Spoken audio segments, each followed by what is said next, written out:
ஓம் கஜானன பத்மார்க்கம் கஜானனமகர்நிஷம் தத்புருஷாய வித்மஹே வக்ரதுண்டாய தீமஹி தன்னோ தந்தி பிரச்சோதயாத் த்ரயம்பகம் யஜாமஹே சுகந்திம் புஷ்டிவர்தனம் உர்வாருகம் மிருகவந்தனாம் மிருத்யோ முக்ஷயமாம்ருதாத் யோ வேதாம் பிரம்மணா வேதாம் அமிர்தேனாம்ருதாம் பரம் தஸ்மை பிரம்மஜ பிரம்மாச்சாரிதீர்த்தம் பிரஜாந்ததோ. ஒன்றும் கவலைப்படாதீங்க, அந்த கடவுளை நம்புங்க, எல்லாம் நல்லபடியா நடக்கும். அந்த கடவுளை நம்புறதுனாலதான் இவ்வளவு நாளா நாங்க உயிரோட இருக்கோம். இன்னைக்கு என் பொண்ணு அபி ஜெயில இருக்கா. அவன் மனசுக்கும் குணத்துக்கும் ஏன் இப்படி ஒரு தண்டனை கொடுக்கணும்? இது தண்டனை இல்லம்மா, சோதனை.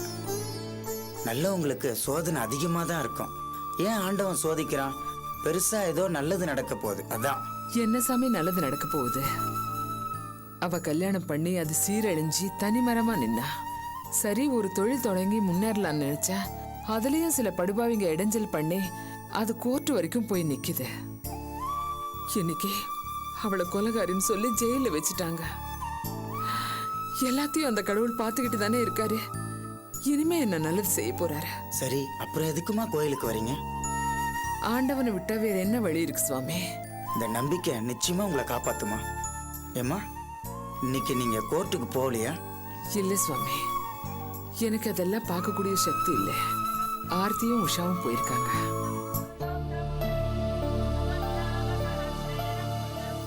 நீங்க எதுக்கும் கவலைப்படாதீங்கம்மா, கடவுள் இருக்கார், எல்லாம் நல்லபடியா நடக்கும். போய் சுவாமி.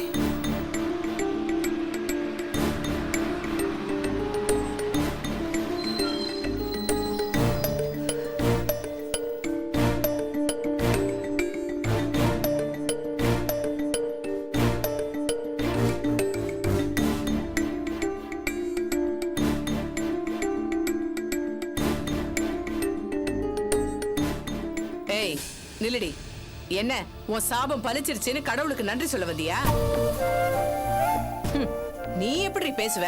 கமுக்கமா இருந்து காரியத்தை முடிக்கிற ஆள் தானே நீ. உன் குடும்பத்தை ஆட்டி படைச்ச சனியன்தா இப்ப என் குடும்பத்தையும் ஆட்டி படைக்குது. ராசாத்தி மாதிரி என் மருமக மகாராணி மாதிரி வந்தா, அவளை சபிச்சு சாம்பல் ஆக்கிட்டீங்களே. நீங்களே நல்லா இருப்பீங்களா? இது பாருங்க, நாங்களே நொந்து போயிருக்கோம், வேணாம். டேய், நீங்க எங்கடா நொந்து போயிருக்கீங்க? நாங்க இல்ல நொந்து நூலா போயிருக்கோம். என் மக ராசா மாதிரி வாழ வேண்டியவன் இப்ப என்னடான்னா விட்டத்தை பாத்துக்கிட்டு நில குலைஞ்சு போய் உட்கார்ந்துருக்கான். உங்களெல்லாம் அந்த ஆண்டவன் சும்மா விட மாட்டான்டா. அதையும் பாப்போம். இது பாருங்க, எதுக்கும் ஒரு அளவு இருக்கு. அந்த கொலைப்பழியை எதுக்காக எங்க மேல தூக்கி போடுறீங்க? தட நிறுத்துறி. உன் பசப்பும் நடிப்பும் எல்லாம் எனக்கு தெரியும். உன் தரித்திரமும் உன் பொண்ணு தரித்திரமும் சேர்ந்து தாண்டி என் குடும்பத்தையும் என் பையனையும் இப்படி பிடிச்சு ஆட்டுது. வெட்டி விட்டு இன்னும் விட்டு தொலைலையே. இத பாருங்க, என் குடும்பத்தை பத்தி பேசுற அருகதை உங்களுக்கு இல்ல. நீங்க என் பொண்ணை பத்தி பேச வந்துட்டீங்களா? மா, எதுக்குமா இந்த பொம்பளை கிட்ட நின்னு பேசிக்கிட்டு? வாமா போலாம். ஏய், பொம்பளை கம்பளை பேசுறேன்னா வாயை கிழிச்சு தச்சிடுவேன். டேய், மரியாதை பேசுறா. ஏய், உனக்கு என்ன மரியாதை? டேய், என்ன சுண்டக்கா பயலே, நீ என்ன எடுத்து பேசுறியா? ரொம்ப ஆட்டம் போடாதடா, அவ்வளவுதான். நாங்க ஆட்டம் போடல, ஆட்டம் போட்டது நீங்க தான். பணம் பணம்னு எங்க அக்காவை வாழ விடாம துரத்திட்டீங்களே. ஆமா, உங்க அக்கா பெரிய மகாராணி. 4 அலுமினிய பாத்திரம் தானடா கொடுத்தீங்க அவளுக்கு சீதனமா. அதையும் தான் உங்க மூஞ்சிலே தூக்கி எரிஞ்சிட்டமே. உங்க சங்காத்தமே வேணாம் தானடா அவளை வெட்டி விட்டோம். பாரு, வேணாம். இது பாருங்க, நீங்க பேசுறது எதுவுமே சரியில்லை. நீங்க பண்ணது மட்டும் சரியா? என் மருமகளை ஆள் வச்சு, அதான் அந்த தொல்காப்பியரை வச்சுக்கிட்டு உன் அருமை மகதான் என் மருமகளை தீத்து கட்டினாலும் ஊரே சொல்லுதே. கோர்ட்ல இன்னைக்கு தெரியும்டா உங்க அக்கா கூத்து. ஏய், இத பார், இதுக்கு மேல எங்க குடும்பத்தை பத்தி எங்க அக்காவை பத்தி ஏதாவது தப்பா பேசுன அவ்வளவுதான், கோயில் கூட பார்க்க மாட்டேன். ஆமாண்டா, நீங்க தான் மண்டபம் கூட பார்க்காம என் மருமகளை கொலை பண்ண குடும்பம் தானே. கோவில் நான் பார்க்க போறீங்க? கோலகார பாவிங்களா. ஏம்மா இப்படி வாய்க்கு வந்தபடி பேசுறீங்க? இது உங்களுக்கு நியாயமா இருக்கா? நியாயத்தை பத்தி நீ பேசுறியாடி? இப்ப சொல்றேன் கேட்டுக்கோ. என் குடும்ப குல விளக்க அழிச்சிட்டு உன் குடும்ப விளங்கோட கனவு காணாதே. உன் மக அவ்வளவுதான். இது பாரு, அவ திரும்பியே வரமாட்டா. என் குடும்பத்துக்கு பண்ண பாவத்துக்கு அவளுக்கு தூக்கு தண்டனை தான். அவ ஆண்டவன் இருக்கான், பாத்துப்பாண்டா. வந்துட்டான் ஆண்டவன், பாத்துப்பானா? பார்க்கவே மாட்டாண்டி. இந்தாடி, நாசமா போயிடுவீங்க. வச்சிருக்கண்டி உனக்கு. ஏய், நீ விளங்கவே மாட்டடா. என்னமா அக்காவை பத்தி அப்படி பேசுற? நீ சும்மா இருக்க சொல்ற. என் மருமகளை கொலை பண்ண குடும்பத்தை இந்த கடவுள் காலி பண்ணாம விட மாட்டான்டா, விடவே மாட்டா. நீங்க நாசமா போவீங்க.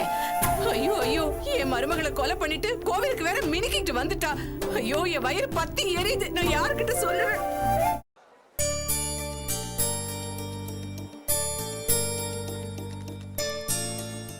சார், என்னம்மா? அபிக்கும் தொல்காப்பியனுக்கும் கண்டிப்பா பெயில் கிடைச்சிரும்ல?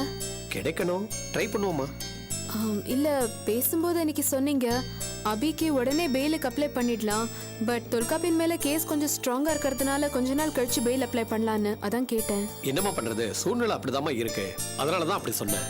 சரி, தொல்காப்பியனுக்கும் சேர்த்து பெயில் அப்ளை பண்ணிட்டீங்கல்ல? ஆமாம்மா, 2 பேருக்கும் சேர்த்து தான் அப்ளை சரி, பண்ணிருக்கேன்.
கான்ஸ்டபிள், பிரஸ், போட்டோகிராஃபர்ஸ்லாம் யாரும் மேல வரக்கூடாது. ஓகே சார், கேளுங்க.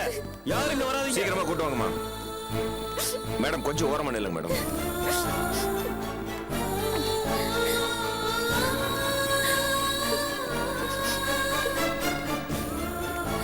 கான்ஸ்டபிள், ரிலேட்டிவ்ஸ்லாம் அங்கே நிறுத்துங்க.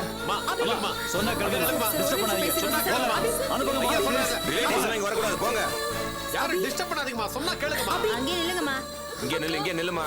கொஞ்சம் நில்லுமா. யோ, உள்ள போய் என்ன பொசிஷன் பாத்துயா? ஏமா, நான் தான் சொல்லிக்கிட்டு இருக்கேன்ல, என்ன வளவளன்னு பேச்சு? சார், என்ன சார் இவ்வளவு ரூடா பேசுறீங்க? அவங்க என்ன கொலையா பண்ணிட்டாங்க? ஆமா, கொலை தான் பண்ணிருக்காங்க. அதுக்காக தான் இங்க கூட்டி வந்திருக்கோம். என்ன சார் இப்படி எல்லாம் பேசுறீங்க? சார், நாங்க உங்களை டிஸ்டர்ப் பண்ண மாட்டோம் சார். என்னம்மா உங்களோட தொல்லை? யோ, வாயங்க. சார், என்ன ஆச்சு? 2 ஜாமீன் கேஸ் இருக்கு சார்.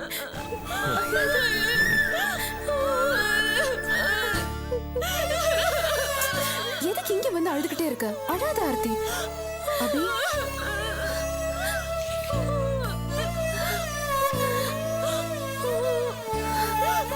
அபி கவலைப்படாத அபி. Everything will be okay.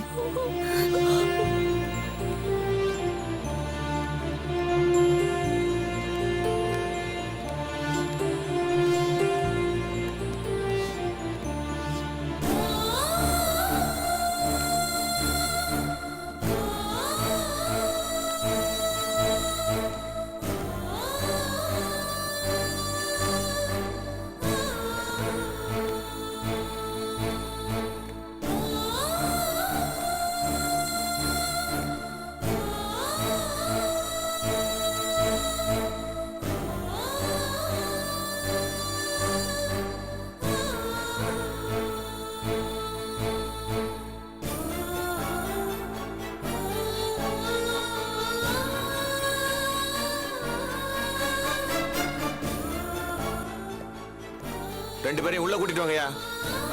நடமா.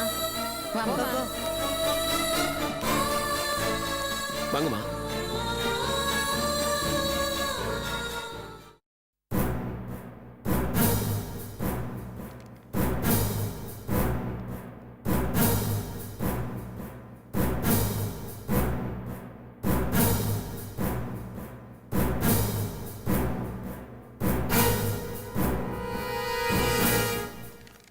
Yes, proceed. Your honour, இப்போ நகரத்திலேயே ரொம்ப பரபரப்பா பேசப்படுற கொலை வழக்கு இதான். கொலை செய்யப்பட்ட பெண் ரஞ்சினிக்காக பரிதாபப்படாதவங்க யாருமே கிடையாது. திருமண வாழ்க்கையோட வாசலின் விளிம்பில் ஒரு பெண் கொடுமையா கொலை செய்யப்பட்டிருக்கா. இப்படிப்பட்ட ஒரு கொலையை செஞ்சவங்க சராசரி மனித மனம் படைத்தவங்களா இருக்க முடியாது. ஒரு கொடூரமான மிருகத்தோட மனநிலையை படிச்சவங்களா தான் இருக்க முடியும். யுவர் ஆனர், இந்த கேஸோட பிரைம் அக்யூஸ்ட் அபி என்னும் அபிநயாவை விசாரிக்கிறதுக்கு உங்க அனுமதி வேணும். S, proceed. மிஸ்ஸஸ் அபிநயா, உங்க கணவரோட பேர் என்ன? பாஸ்கர். இப்போ நீங்க அவரோட தான் வாழ்ந்துட்டு இருக்கீங்களா? இல்லை, ஏன்? எனக்கும் அவருக்கும் கருத்து வேறுபாடு. கோர்ட்டு மூலமாகவே பிரிஞ்சிட்டோம். நீங்கள் தானே அந்த கேஸில் அவரோட வக்கீல், தெரிஞ்சுக்கிட்டே கேட்குறீங்க. மிஸ்ஸஸ் அபி, இது வேற கேஸ். நான் கேட்ட கேள்விக்கு தான் நீங்க பதில் சொல்லணும். You are not suppose to ask question. உங்க டைவர்ஸ் எந்த காரணத்தினால நடந்தது? நிறைய காரணங்கள் இருக்கு. ஏகப்பட்ட கருத்து வேறுபாடுகள், ஈகோ, சிலரோட தூண்டுதல்கள், இந்த மாதிரி நிறைய இருக்கு. உங்களை விட்டு பிரிஞ்ச உங்க கணவர் பாஸ்கர் தான் இறந்து போன ரஞ்சினியை கல்யாணம் பண்ணிக்கிறதா இருந்தார் இல்லையா? ரஞ்சினி நீங்க பார்த்துருக்கீங்களா? சில தடவை சந்திச்சிருக்கேன். ரஞ்சினி மேல உங்களுக்கு கோவம், பொறாமை இதெல்லாம் இருந்ததில்ல? இல்லை. ஏன் இல்ல? எக்ஸ்கியூஸ் மீ, ஏன் இருக்கணும்? ஏன்னா உங்க கணவரை அவங்க கட்டிக்கிறதா இருந்தது. அதனால ஆக்சுவலா அவங்க மேல உங்களுக்கு கோவம் வரும்ல? எனக்கு வரல மேடம். ஆச்சரியமா இருக்கு. நீங்க இப்படி நினைக்கிறதா எனக்கு ஆச்சரியமா இருக்கு. என் கணவர் கூட வாழ விரும்பாம தான் பிரச்சனைகள் அதிகமாய் தான் நான் பிரிஞ்சேன். எனக்கு பிடிக்காத ஒருத்தரை ரஞ்சினி கட்டிக்கிறான்னா அதுல எனக்கு எதுக்கு கோபம் வரணும்? என் கணவரை எனக்கு பல காரணங்களால பிடிக்கல. ரஞ்சினிக்கு சில காரணங்களால பிடிச்சிருக்கும். இதுல எந்த சிக்கலுக்கும் இடம் இல்ல. கோபத்துக்கோ பொறாமைக்கோ வழி இல்ல. வெல், டைவர்ஸ் கேட்டதுக்கு அப்புறம் உங்க கணவரை நீங்க சந்திச்சிருக்கீங்களா? ஓ எஸ், பலமுறை சந்திச்சிருக்கேனே. சந்திக்கும் போது என்ன பேசிக்குவீங்க? பெரும்பாலும் அவர் தான் பேசுவாரு. நீங்க அவர்கிட்ட சண்டை போட்டிருக்கீங்களா? நான் போட்டதில்ல.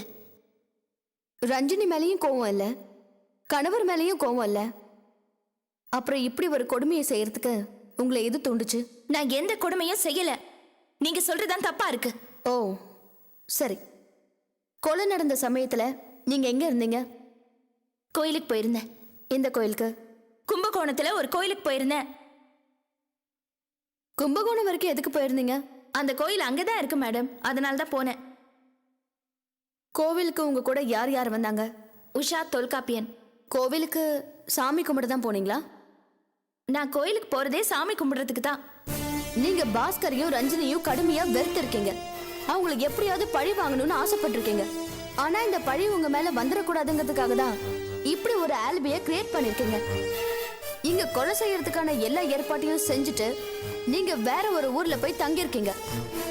உங்களுடைய நண்பன் மிஸ்டர் தொல்காப்பியன் உங்க பிளான் படி அந்த கொலையை செஞ்சிருக்காரு. இதுதான் கண்டிப்பா நடந்திருக்கு யுவர் ஆனர்.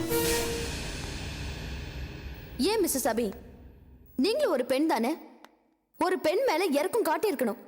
ஏன் இப்படி வன்மத்தோட நடந்துகிட்டீங்க?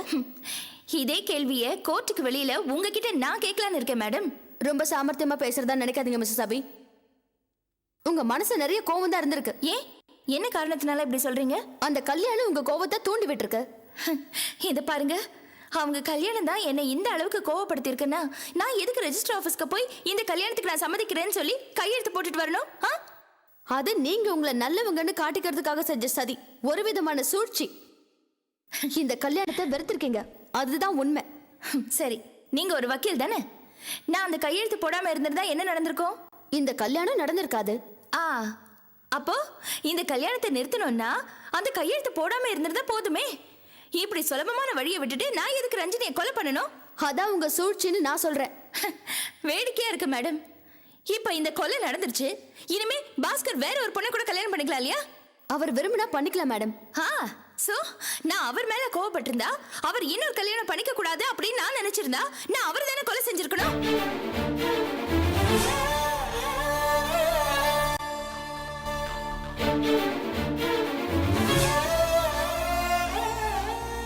யுவர் ஆனர், மிஸ்ஸஸ் அபி தான் என்னமோ ஒரு பெரிய வக்கீல் மாதிரி புத்திசாலித்தனமா பேசுறாங்க. இதே புத்திசாலித்தனத்தோட தான் அவங்களோட கையால் மிஸ்டர் தொல்காப்பியனை வச்சு இந்த கொலையை செஞ்சிருக்காங்க. அவர் தான் இந்த கொலையை செஞ்சாருங்கிறதுக்கு ஆதாரங்கள் இருக்கு. இதோட அடிப்படையும் இந்த கேஸோட மிக மிக தீவிரமான தன்மையை மனசுல வச்சோம் குற்றவாளிக்கு அதிகபட்ச தண்டனை கொடுக்கணும்னு தாழ்மையுடன் கேட்டுக்கிறேன். That's all your honour.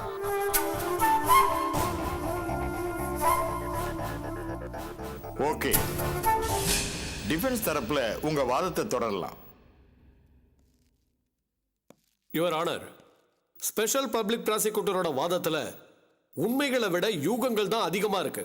முதலாவதா, என்னுடைய கட்சிக்காரர் அபிநயா குரூரமான பெண் இல்ல. அவங்க ஒரு நல்ல குடும்பத்தை சேர்ந்தவங்க, படிச்சவங்க, ஒரு கௌரவமான கம்பெனியில வேலை பார்த்து இப்போ ஒரு நிறுவனத்தை நல்ல முறையில நடத்திட்டு வரவங்க. அவங்க தனக்கு பிடிக்காத குடும்ப வாழ்க்கையிலிருந்து விடுபட சட்டப்படி கோர்ட்டை அணுகி விவாகரத்து கோரியவர். இப்படி தனக்கு பிடிக்காத வாழ்க்கையிலிருந்து தன்னை விடுவிச்சுக்கிற பக்குவம் உள்ள ஒரு பெண் நாளைக்கு தனக்குன்னு ஒரு வாழ்க்கையை தேடிக்கிட்டு வாழத்தான் விரும்புவாளே தவிர தான் வேண்டான்னு ஒதுக்கிய நபரோட திருமண வாழ்க்கையை தடுக்கிறதுக்காக இப்படி கொலைகள்லாம் செய்ய மாட்டா. இந்த அடிப்படையை நாம புரிஞ்சுக்கணும். ஒருவேளை அபி பாஸ்கரை இன்னும் விரும்பி இருந்து பாஸ்கர் அபியை நிராகரிச்சு ரஞ்சனியை திருமணம் பண்ணியிருந்தா அபிக்கு பாஸ்கர் மேலேயும் ரஞ்சனி மேலேயும் கோபம் வர்றதுக்கு வாய்ப்பு இருக்கு. ஆனா என் கட்சிக்காரர் அபி பாஸ்கர் விவாகரத்து கேட்டப்ப அதை மனப்பூர்வமா ஏத்துக்கிட்டு கோர்ட்டுக்கு வந்தவங்க. இன்னும் சொல்ல போனா பாஸ்கர் ரஞ்சனி திருமணத்திற்கு சம்மதம் தெரிவிச்சு கையெழுத்து போட்டு வாழ்த்துனவங்க. இப்படிப்பட்ட பண்புள்ள ஒரு பெண் இந்த மாதிரியெல்லாம் செய்வாங்கன்னு கற்பனை பண்ணி பார்க்க கூட வாய்ப்பே இல்லை. தொல்காப்பியன் அபியோட கையாள்னு எஸ்பிபி சுஜாதா வர்ணிச்சாங்க. அபி நடத்திட்டு வர கன்ஸ்ட்ரக்ஷன்ல தொல்காப்பியன் ஒரு பார்ட்னர். இந்த விஷயத்துல எஸ்பிபி சுஜாதா மட்டும் இல்ல, காவல்துறையின் தவறான அணுகுமுறையை கையாண்டுட்டு வருது. சரியான முறையில விசாரிச்சிருந்தா உண்மையான குற்றவாளியை கண்டுபிடிச்சிருக்கலாம். ஆனா அப்படி நடக்கல. என் கட்சிக்காரர் அபியை குறி வச்சே இந்த வழக்கு ஜோடிக்கப்பட்டிருக்கு. அபியோட தொழில பொதுமக்களுடைய பணம் முடக்கப்பட்டிருக்கு. அபியோட தொழில் ரீதியான நல்ல பேரை கெடுக்கிறதுக்காகவே சிலர் திட்டம் போட்டு இந்த வழக்கை ஜோடிச்சிருக்காங்க யுவர் ஆனர். இந்த வழக்குல அபிநயா சிறையில இருந்தா தொழில் ரீதியான அவருடைய நற்பெயர் பாதிக்கப்படும். மிக தவறான முறையில சம்பவம் நடந்த சமயத்துல ஊர்லயே இல்லாத அபிநயாவை வலியை இந்த வழக்குல சேர்த்திருக்காங்க. எனவே இந்த வழக்கு தவறான வழக்கு. எனது கட்சிக்காரர் நடத்துகிற தொழில் பாதிக்கப்பட்டால் அதில் பணம் போட்ட பொதுமக்களும் பாதிக்கப்படுவார்கள். இதையெல்லாம் கருத்தில் கொண்டு இந்த நீதிமன்றம் அபிநயா தொல்காப்பியன் இருவரின் ஜாமீன் மனுக்களை ஏற்றுக்கொள்ளுமாறும் அவர்களை இந்த வழக்கிலிருந்து விடுவிக்குமாறும் மிகவும் தாழ்மையுடன் கேட்டுக்கொள்கிறேன். That's all your honour.